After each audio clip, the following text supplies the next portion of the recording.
أعوذ بالله من الشيطان الرجيم بسم الله الرحمن الرحيم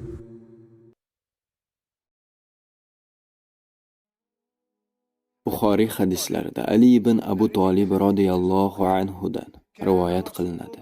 Rasululloh sallallohu alayhi va sallam taslim, ya'ni namozda o'ng va chap tomonga salom berishdan avval ushbu duoni aytar edilar. Allahumma ighfir li ma qaddamtu wa ma akhartu wa ma asrartu wa ma a'lantu wa ma asraftu wa ma anta a'lamu bihi minni anta al-muqaddim wa anta al-muakhir la ilaha illa ant. Chiroyli, juda ham chiroyli duo. Ey Alloh, subhanalloh. Ya'ni biz odatda tavba qilishimiz, gunoh amalni qilib bo'lganimizdan so'ng bo'ladi. Men ibodatni qildim. Men hali ham ibodatdaman. Ey Alloh, mening o'tmishda qilgan va kelajakda qiladigan gunohlarimni kechir. Ey Alloh, mening o'zim yolg'iz qolib qilgan gunohlarimni kechir va ko'pchilik oldida qilgan gunohlarimni kechir. Shuningdek, men haddan tashqari katta, juda katta qilgan gunohlarimni kechir. Va endigi qismi eng chiroyli qismi. Wa ma anta a'lamu bihi minni. Men qilgan shunchalik ko'p gunohlarim borki, ey Alloh, hatto men ular haqida ma'lumotga ega emasman. Hattoki men u gunohlarni qilganim haqida ham bilmayman.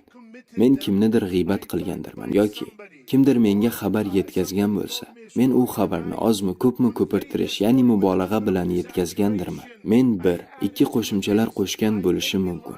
Men ba'zida yolg'on so'zlagan bo'lishim mumkin. Men ular gunohlar ekanligini bilmagan va unutib yuborganim ko'p ishlarni qilganman. Ey Alloh, bu va bu kabi gunohlarimni kechir. Chunki har doim biz bir gunohni qilar ekanmiz. U har doim biz qilib yurgan xayrli ishlarimiz yozib olingani kabi, u ham yozib olinadi. Va shuningdek, boshqa barcha narsalar ham yozib olinadi. Bularni ham kechir, ey Alloh. Sen muqaddim, avval ham bo'lgan va muaxxir, keyin ham bo'luvchisan. Va bunga qarang. Subhanalloh, la ilaha illa ant. Hadisning qanday yakunlangani juda go'zal. Ya'ni men aytmoqchimanki, hech bir zot yo'q, ey Allohim, hech bir zot yo'qki faqatgina sendan tashqari bu mag'firatni amalga oshiradigan, ya'ni gunohlarni kechiruvchi. Ushbu hadis la ilaha illa ant jumlasi bilan yakunlandi. Kim yana kim ey Alloh mening gunohlarimni kechira oladi? Xo'sh, Rasululloh sallallohu alayhi va sallam u zot ushbu duoni taslimdan oldin aytar edilar. Qanday gunohlar? Xo'p, bu aniqki ta'limdir.